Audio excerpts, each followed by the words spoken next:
The morning sun cast long shadows across the magnificent grounds of Buckingham Palace as Thomas Parker shifted his weight from one foot to the other, trying to stay alert during his early morning guard duty. At just 28 years old, he had already earned his position among the elite Royal Guards through years of dedicated service and exceptional performance. The crisp autumn air nipped at his exposed face, but he remained motionless, his black bearskin cap casting a slight shadow over his sharp features.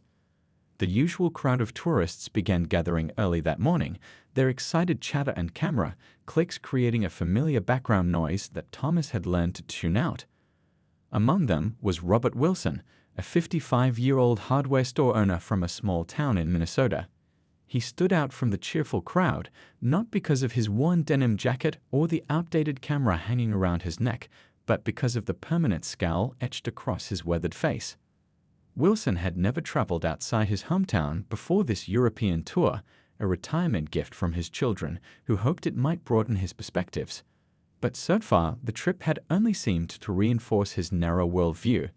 Every minor inconvenience became evidence supporting his prejudices, from the French waiter who couldn't understand his order to the Italian street vendor who supposedly overcharged him. As the tour guide gathered their group near the palace gates, Wilson's attention fixed on Thomas. The guard's dark skin contrasted sharply with his ceremonial red tunic, and Wilson's face twisted into an expression of disapproval. He muttered something under his breath, causing a young couple nearby to shoot him disgusted looks and move away. "And here we have one of the famous royal guards," the tour guide explained enthusiastically, her voice carrying across the gathering crowd. "These soldiers are not just ceremonial figures, they are highly trained members of the British military with years of active service. They protect the royal family and uphold centuries of tradition." While other tourists listened intently, Wilson's irritation seemed to grow. He raised his camera, not to capture the magnificent architecture or the proud tradition before him, but seemingly to document what he considered an affront to his prejudiced expectations. A group of schoolchildren on a field trip gathered nearby, their teacher quietly explaining the significance of the guards and the palace's history. Thomas remained perfectly still, his training evident in every controlled breath. His eyes, though focused straight ahead, caught glimpses of Wilson's increasingly agitated behavior. Through years of service, Thomas had encountered all types of tourists, the respectful, the curious, the ignorant, and occasionally the hostile. His commanding officer had always emphasized that their composure was their power, their discipline their shield. The morning air grew warmer as more tourists arrived, their excited voices creating a symphony of different languages and accents. Among them was an elderly British woman who noticed Wilson's behavior. She stood near him, deliberately speaking loudly to her companion about her son, a decorated black British Army officer. Wilson's scowl deepened, but the woman's proud words seemed to pierce through his bubble of prejudice, if only momentarily. Behind his stoic expression, Thomas recalled his first day of guard duty when his grandfather, a former royal guard himself, had shared words of wisdom. "Your uniform represents not just the crown, but the progress of our nation. Stand tall, stand proud, and let your dignity be your strongest statement." As the morning wore on, the tension began building like a slow-burning fuse. Wilson's muttered comments grew just loud enough for nearby tourists to hear, causing them to shift uncomfortably and move away. A street photographer capturing tourists' photos noticed the brewing situation, his experienced eyes recognizing the signs of impending confrontation. Thomas maintained his ceremonial stance, each movement precisely timed and executed. His fellow guard, stationed at the next post, caught his eye in a brief moment of unspoken communication. They had trained together, faced challenges together, and now stood as living symbols of the modern British military, diverse, professional, and unwavering in their duty. The tour guide, sensing the growing tension, attempted to move her group along, but Wilson lingered behind, his camera still raised, his expression growing darker with each passing moment. The morning sun now fully illuminated the palace grounds, and more tourists streamed in, unaware they were about to witness an incident that would soon capture the world's attention and spark conversations about respect, duty, and the consequences of unchecked prejudice. Little did anyone know that this ordinary autumn morning was about to become anything but ordinary, as Wilson's next actions would set in motion a chain of events that would test Thomas's training, professionalism, and character in ways he never expected. The stage was set for a confrontation that would eventually teach lessons far beyond the palace gates, reaching millions through social media and news outlets across the globe. The mid-morning sun now hung high over Buckingham Palace as Wilson broke away from his tour group, ignoring the guide's gentle attempts to keep everyone together. His worn shoes scraped against the pavement as he moved closer to Thomas's post, muttering comments that grew progressively louder and more offensive with each step. A young mother quickly covered her children's ears and hurried them away, throwing a disapproving glance over her shoulder. Two college students nearby pulled out their phones, sensing the brewing confrontation. The air grew thick with tension as other tourists began to notice Wilson's increasingly aggressive behavior. "Can't believe what they're letting happen these days," Wilson said loudly enough for nearby visitors to hear, his voice carrying an unmistakable edge of prejudice. A group of international tourists exchanged concerned looks, while an elderly British gentleman shook his head in disapproval. Thomas remained perfectly still, his years of training evident in every controlled breath. His eyes stayed fixed forward, though he was acutely aware of Wilson's movement in his peripheral vision. The weight of his ceremonial rifle felt heavier than usual as he maintained his position, each second marked by the steady rhythm of his heartbeat. A street vendor selling palace souvenirs nearby caught wind of the situation. He'd worked this spot for 15 years and had seen his share of troublemakers, but something about Wilson's demeanor made him reach for his phone, ready to call security if needed. The vendor remembered similar incidents from the past and knew how quickly things could escalate. Wilson, emboldened by Thomas's professional silence, stepped even closer to the restricted area. His camera hung forgotten around his neck now, replaced by pointing fingers and increasingly loud commentary. Other tourists began filming, their phones capturing every moment of Wilson's inappropriate behavior. "You don't belong here," Wilson sneered, his face reddening with each word. "This is meant for real British soldiers, not." His words cut off as several nearby tourists gasped at his audacity. A group of British teenagers who had been taking selfies stopped and stared, their expressions shifting from surprise to anger. Thomas's fellow guard, positioned at the next post, maintained his own professional stance, but his jaw tightened almost imperceptibly. They had trained together for situations like this, but training couldn't fully prepare anyone for the reality of facing such raw prejudice.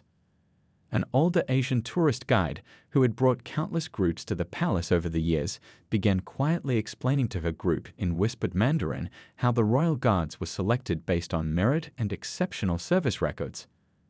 Her words carried respect and admiration for the institution and its evolution with modern times. Wilson's hands began to gesture wildly as his tirade continued, each movement bringing him dangerously close to crossing the physical boundaries set for tourists. A young British couple who had been celebrating their engagement at the palace watched in horror as Wilson's behavior grew more erratic. The autumn breeze carried the sound of distant traffic and tourist chatter, creating an almost surreal backdrop to the unfolding scene. Palace pigeons scattered as Wilson's voice rose another notch, his Minnesota accent growing thicker with his increasing agitation. A retired military officer among the tourists stood watching, his posture stiffening with each of Wilson's offensive remarks. His wife gently touched his arm, both in restraint and support, as they witnessed Thomas's unwavering professionalism in the face of such disrespect. Thomas's training played through his mind like a well-rehearsed symphony, each breath measured, each muscle held in perfect position. His dark eyes remained focused ahead, yet they held a depth of dignity that many tourists noticed and admired. Years of service had taught him that sometimes the strongest response was no response at all. The palace grounds had grown unusually quiet now, save for Wilson's voice and the soft whir of phone cameras recording. Even the usual chorus of tourist chatter had died down as more people stopped to witness the scene. Some turned away in embarrassment, unable to watch such a display of ignorance, while others stood firm, their presence a silent support for Thomas. Two American tourists, clearly embarrassed by their countrymen's behavior, tried to intervene. "Sir, that's enough," one called out, but Wilson ignored them, too caught up in his own prejudiced performance. Their attempt to reason with him only seemed to fuel his anger further. The morning sun caught the brass buttons on Thomas's uniform, creating small flashes of light that seemed to underscore the contrast between his disciplined bearing and Wilson's increasingly chaotic behavior. The red tunic, a symbol of centuries of tradition, somehow looked even more dignified against the backdrop of such undignified conduct. Security cameras silently tracked the scene, their lenses capturing every moment of what was quickly becoming an international incident. Palace security personnel began moving discreetly into position, their experienced eyes evaluating the situation with professional concern. As Wilson drew an alarmingly deep breath, preparing for what appeared to be his most offensive outburst yet, the air around the palace grounds seemed to crackle with tension. No one in the growing crowd could have predicted what would happen next, but everyone present knew they were witnessing a moment that would be remembered and discussed long after this autumn morning had passed. The tension at Buckingham Palace reached its breaking point as Wilson took 3 deliberate steps forward, crossing the clearly marked tourist boundary line. The crowd's collective intake of breath was audible in the crisp morning air. Time seemed to slow down as Wilson, his face now flushed with anger and his judgment clouded by prejudice, committed the act that would change his life forever. "You're nothing but a disgrace to that uniform," he spat out, his words cutting through the hushed atmosphere like a knife. The vile racial slur that followed echoed across the palace grounds, causing several children to bury their faces in their parents' coats. An elderly woman nearly dropped her camera in shock, while a group of university students instinctively moved closer together, their faces reflecting a mix of horror and disbelief. Thomas stood his ground, his posture perfectly maintained, but something shifted in his eyes, not fear, not anger, but a calm, steady resolve that made several onlookers straighten their own backs in response. His training had prepared him for moments like this, but the reality of such raw hatred still struck deep. A street photographer, who had been capturing tourist photos for over 2 decades, later described it as the moment when ignorance met dignity. His camera captured the exact instant, Wilson's contorted face of hatred contrasting sharply with Thomas's composed expression, the morning sun casting both figures in stark relief against the palace's magnificent backdrop. Nearby, a history teacher on vacation with his family whispered to his wife, "Watch closely. This is what real strength looks like." Their teenage daughter was already recording everything on her phone, her hands trembling slightly but her grip steady. The video would later become a powerful teaching tool in classrooms across the globe. The palace pigeons scattered as Wilson's voice rose to a crescendo, his hands gesturing wildly just inches from Thomas's face. The tourists' next words were so offensive that several people in the crowd physically recoiled. A group of international students who had been practicing their English by reading the palace information plaques stopped their activity, their textbooks forgotten in their hands as they witnessed this real-world lesson in human behavior. 2 British businessmen on their morning commute had stopped to watch the scene unfold. One pulled out his phone and dialed the police, speaking in quiet, urgent tones. The other stood with his briefcase clutched tightly, his knuckles white with tension. They had walked past this guard post hundreds of times, always noting the proud tradition it represented. Now they were witnessing that tradition being tested in the most brutal way. Wilson's tirade continued, each word more hateful than the last, but something unexpected was happening in the crowd. People began to move, not away from the scene, but forming a loose semicircle around it. It wasn't a threatening movement, rather, it was as if they were collectively deciding to bear witness. Their presence said silently what their words couldn't. This behavior would not go unnoticed or unchallenged. A young boy tugged at his mother's sleeve, asking in a loud whisper why the angry man was being so mean. His innocent question carried across the tense atmosphere, causing Wilson to falter for just a moment.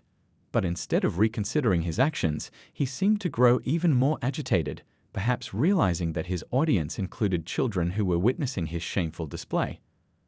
Thomas remained motionless, his discipline unwavering, but his fellow guard had shifted his eyes ever so slightly to track Wilson's increasingly erratic movements. Both guards had gone through countless drills preparing for security threats, but this assault was of a different kind, one that tested not just their training, but their very humanity.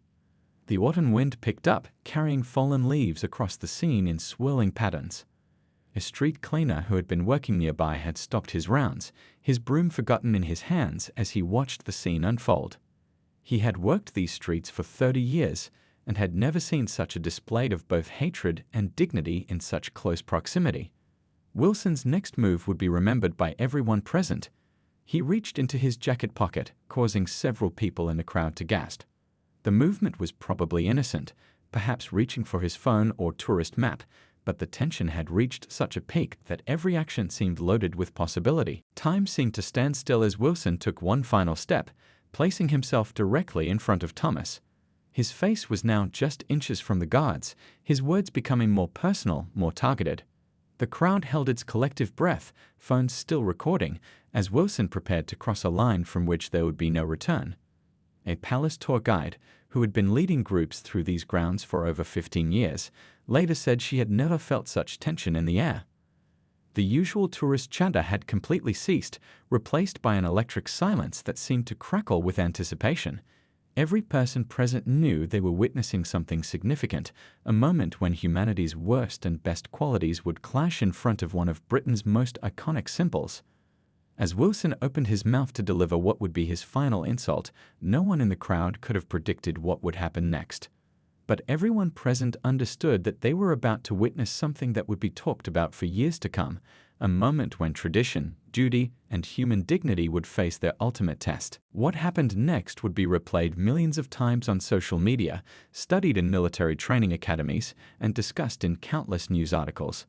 The response from Thomas came not with violence or anger, but with something far more powerful: absolute professional precision. In one fluid motion, perfected through thousands of hours of training, Thomas executed the ceremonial guard's warning sequence. His movements were so crisp, so perfectly regulated, that several tourists initially thought it was part of the regular changing of the guard ceremony.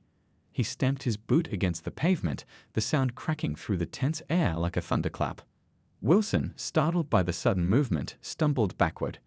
The crowd instinctively shifted, creating space for what was unfolding before them. Thomas's next movement brought his ceremonial rifle to the ready position, each action executed with textbook precision. His face remained completely neutral, showing neither anger nor satisfaction. "Make way for the Queen's Guard." The words, spoken with commanding authority, rang out across the palace grounds. It was the traditional warning that every royal guard was trained to give, but in this context, it carried an entirely different weight.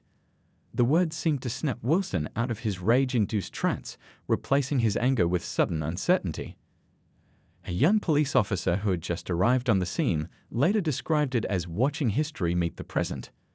The centuries-old ceremonial movements, designed to command respect and maintain order, were being used to counter modern-day prejudice. The officer stayed back, recognizing that this moment belonged to the Royal Guard's jurisdiction. Thomas took one measured step forward, his boot striking the ground with military precision. The sound echoed off the palace walls, causing several onlookers to flinch. Wilson, who had been so bold just moments before, found himself retreating from the approaching guard.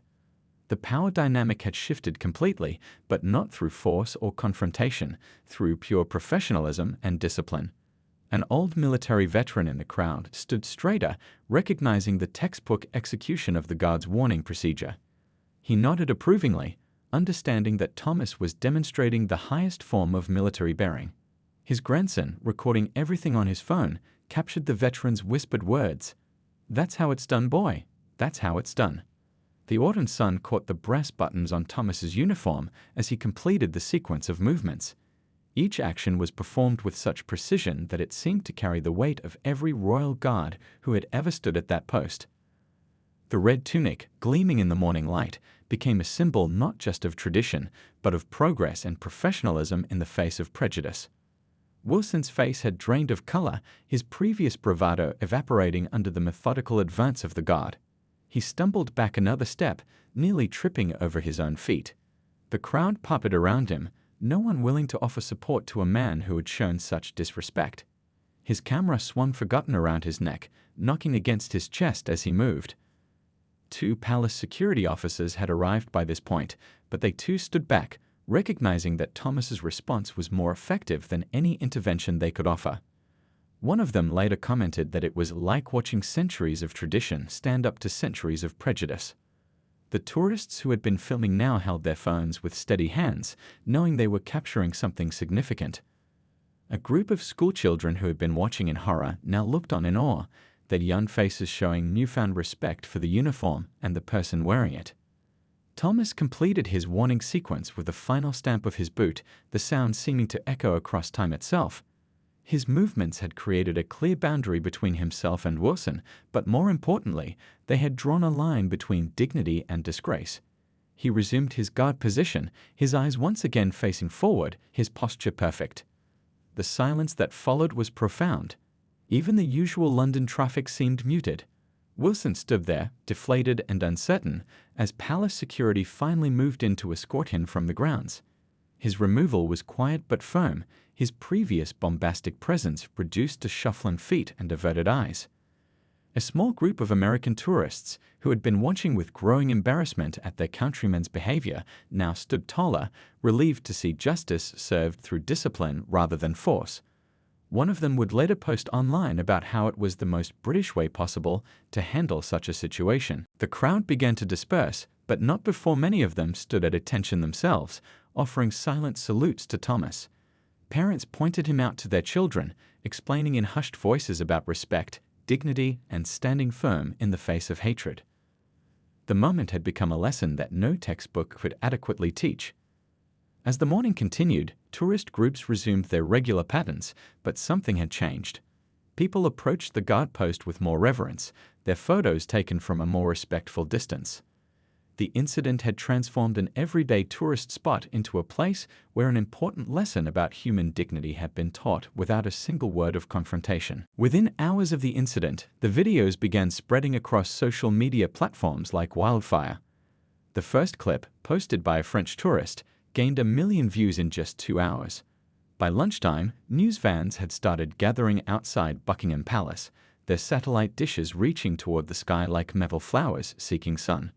Wilson sat in a small room within the palace security office, the gravity of his actions finally sinking in.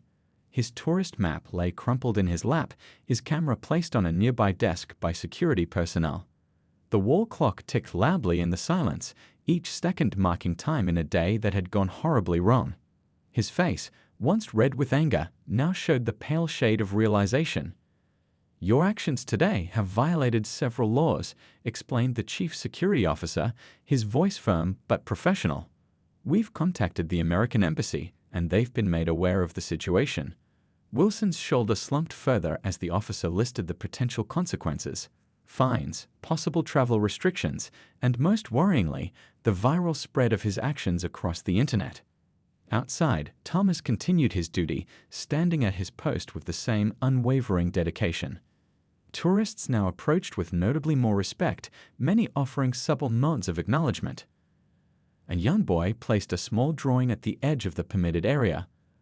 A crayon sketch of a guard in a red uniform, standing tall against a blue sky. In the palace's administrative offices, phones rang constantly. News organizations from around the world wanted statements about the incident. The palace's social media team watched in amazement as the hashtag Royal Guard Dignity began trending worldwide. They had handled viral moments before, but this was different. This was touching a nerve in the global conversation about respect, duty, and prejudice. Back in Minnesota, Wilson's hardware store was already feeling the effects. Local news stations had picked up the story, and their Facebook page was flooded with comments. His daughter, who had helped plan his European trip, hoping it would broaden his horizons, sat at her kitchen table with her head in her hands, her phone buzzing constantly with messages from friends who had seen the videos. A police constable, handling the paperwork for the incident, paused to watch one of the viral clips again. In 15 years on the force, he told his colleague, "I've never seen someone shut down hatred so effectively without saying a word." The other officer nodded in agreement, both of them appreciating the power of disciplined response over forceful reaction. The Palace gift shop reported selling out of Royal Guard figurines by mid-afternoon. Tourists lined up to buy them, many discussing the morning's events in various languages. A grandfather was overheard telling his grandson, "That's what real strength looks like. not losing your temper, but standing firm in what's right. In the guard changing room during his break, Thomas received quiet congratulations from his fellow guards. No big speeches were made. They were military men after all. Instead, there were firm handshakes, respectful nods, and one older guard who simply patted him on the shoulder and said, "Well handled, lad. Well handled indeed." Social media continued to explode with reactions. Workplace training consultants began using the video as an example of professional responses to prejudice.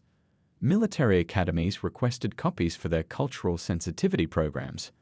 A renowned civil rights leader tweeted that sometimes the strongest response to hatred is unwavering dignity. Wilson's tour group had continued their London visit without him, but the mood was somber. The tour guide, who had watched helplessly as the incident unfolded, used the rest of the day's tours to emphasize the importance of respect when visiting cultural sites. Her usual cheerful spiel about palace history now included gentle reminders about the diverse makeup of modern Britain. By evening, news helicopters hovered over the palace, the cameras trying to catch glimpses of the guard post where it had all happened. The palace's PR team had released a brief statement supporting their guards' professional conduct and reaffirming their zero-tolerance policy for discriminatory behavior.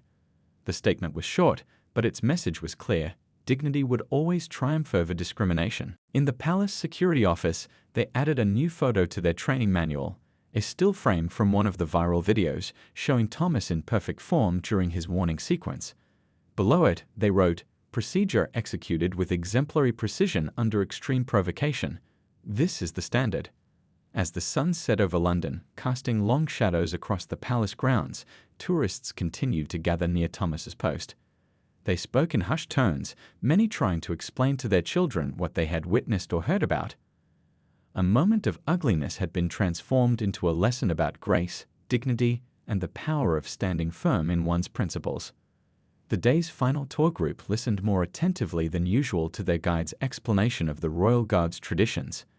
When she mentioned that the guards were chosen for their exceptional service records and dedication to duty, the tourists nodded with new understanding.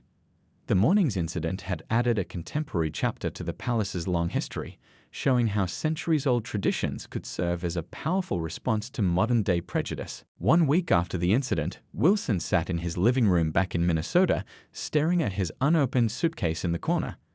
The European souvenirs inside remained untouched, but his life had been completely unpacked and examined by the world. His hardware store had lost several major contracts, and long-time customers now crossed the street to avoid his shop. The morning newspaper lay on his coffee table, its headline still visible. "Palace Incident Sparks Global Conversation." His phone kept buzzing with messages from family members, some offering support, others expressing disappointment. His daughter had sent him links to several online articles about unconscious bias and modern racism, hoping he might finally be ready to learn. "I never thought I'd become famous for being the bad guy," he muttered to his empty living room. The viral videos had shown him a version of himself he'd never had to face before. Each replay was like a mirror, reflecting decades of unchallenged prejudices back at him. The man he saw in those videos didn't match the image he'd held of himself as a respectable business owner. Meanwhile, across the ocean, Thomas's story had taken on a life of its own. A documentary crew had requested permission to interview him for a film about modern prejudice and professional responses. The palace had received thousands of letters praising his conduct, many from former military personnel who recognized the exceptional discipline he had displayed. In a London primary school, a teacher used a carefully edited version of the video in a lesson about respect and dignity. The children sat in rapt attention as she explained how sometimes the strongest response to unkindness is staying true to your principles. One little boy raised his hand and asked, "Is that why the guard didn't get angry?" "Because he's stronger inside." The incident had sparked conversations in unexpected places. A corporate training company in Tokyo had incorporated the video into their workplace behavior seminars. A police academy in Canada used it to demonstrate de-escalation through professional conduct. Military units around the world shared it as an example of discipline under extreme provocation. Back at the palace, things had mostly returned to normal, though tourists now showed noticeably more respect when approaching the guards. The gift shop had ordered extra Royal Guard figurines to keep up with demand, and tour guides had added a brief mention of the incident to their standard speeches about tradition and duty. Thomas's fellow guards had noticed subtle changes in public behavior. People stood further back from the guard posts, took photos more respectfully, and parents were quick to quiet any children who got too rowdy. The incident had reminded everyone that these weren't just tourist attractions, but trained military personnel deserving of respect. In his Minnesota community, Wilson faced daily reminders of his actions. The local diner where he'd eaten breakfast for 20 years suddenly couldn't find him a table. His church pastor had requested a private meeting to discuss living our Christian values in a modern world. Even his bowling league had quietly suggested he take some time off. The weight of public shame pressed heavily on Wilson's shoulders, but something else was happening too. A slow, uncomfortable awakening. Each snub from former friends, each disapproving glance at the grocery store, forced him to confront questions he'd avoided his entire life. Why did he really feel the way he did? What was he afraid of? What had he been taught, and what could he choose to unlearn? A retired military officer who had watched the video wrote in a widely shared online post, "What we witnessed was not just a guard doing his duty. We saw tradition and progress standing together.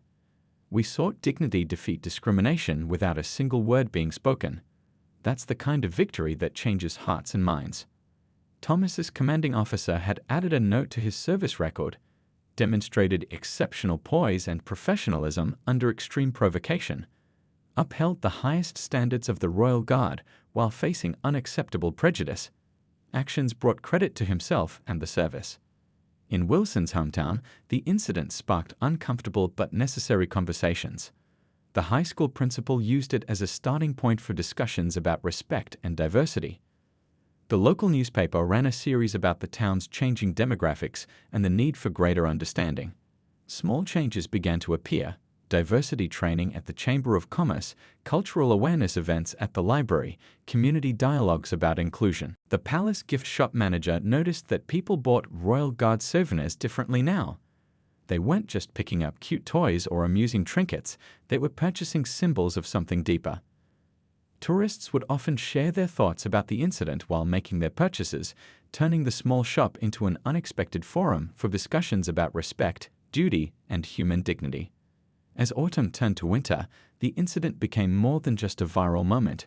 It transformed into a teaching tool, a conversation starter, and for many, a mirror that prompted self-reflection.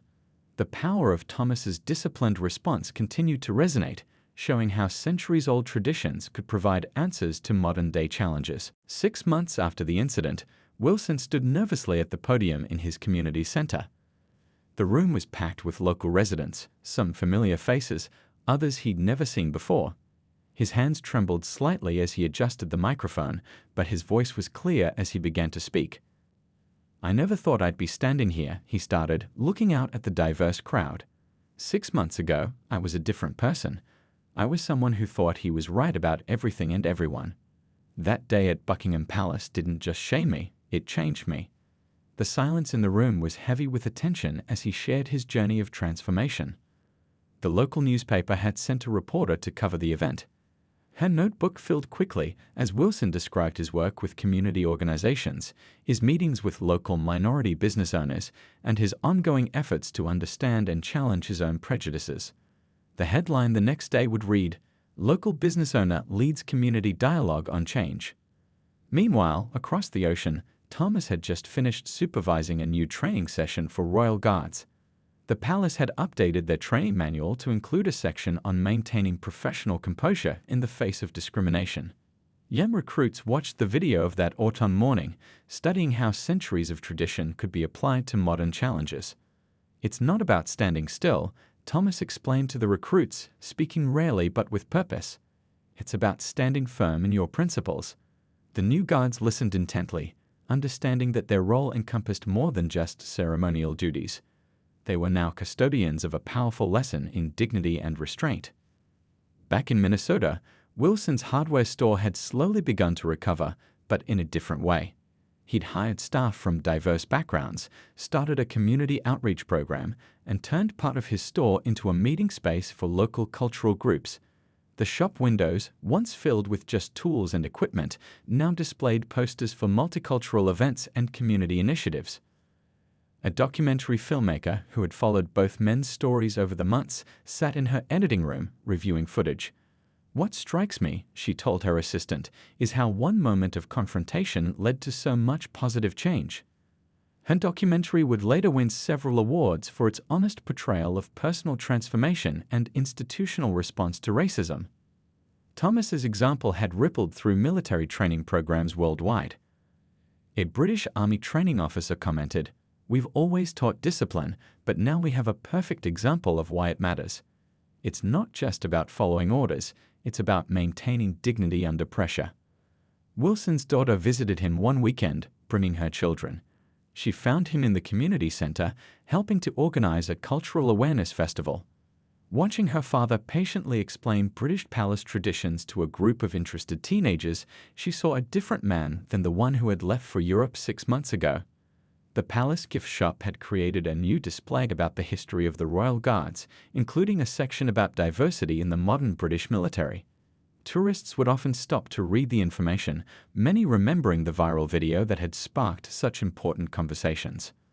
A teacher in London had developed a full lesson plan around the incident, using it to discuss conflict resolution with her students. "When we talk about standing up to prejudice," she explained, "we often think it requires confrontation. But sometimes the most powerful response is simply maintaining your dignity." Thomas received a letter from a young black British soldier in training. "Watching how you handled that situation showed me that our uniform represents more than tradition," the recruit wrote. "It represents the best of who we can be, regardless of background."